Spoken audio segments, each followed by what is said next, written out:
Hey, this is my favorite way to explain reconciliation, and hopefully it kind of eases some anxiety about it.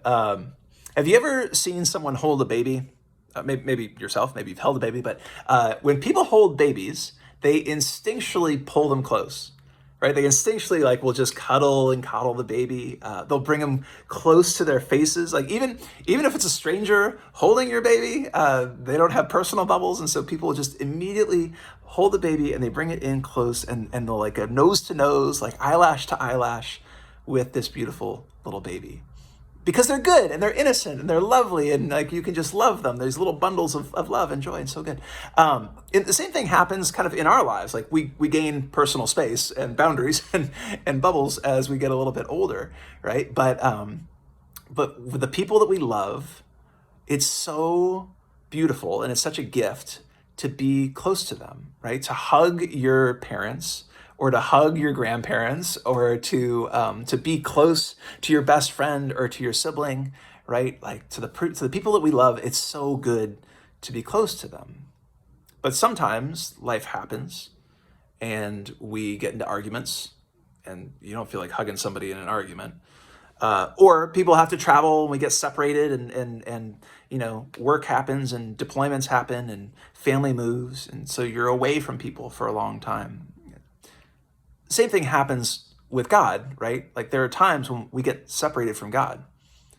Really the only way to get separated from God is when we do what God asks us to do, we're close to him. It's awesome. When we choose to not do what he asks us to do, right? When we turn away from what God is asking us to do, we call that sin. And sin, how sin works is it gradually separates us more and more and more from God. And it's a bummer because we don't want to be away from God. But over, days and weeks and months and years, like that sin grows and our separation from God is a real thing. But God doesn't want that. Like God loves you. He wants to be so close to you.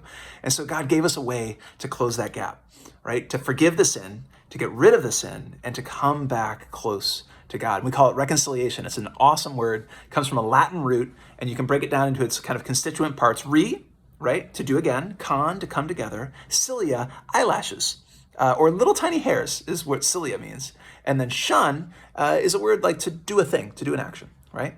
So reconciliation, to come back together, eyelash to eyelash with God. So where sin separates us, reconciliation brings us back eyelash to eyelash into intimacy and love and closeness and goodness with God. In just the same way that we love to hug our parents, or anybody that we love, right? Especially if we've been apart from them.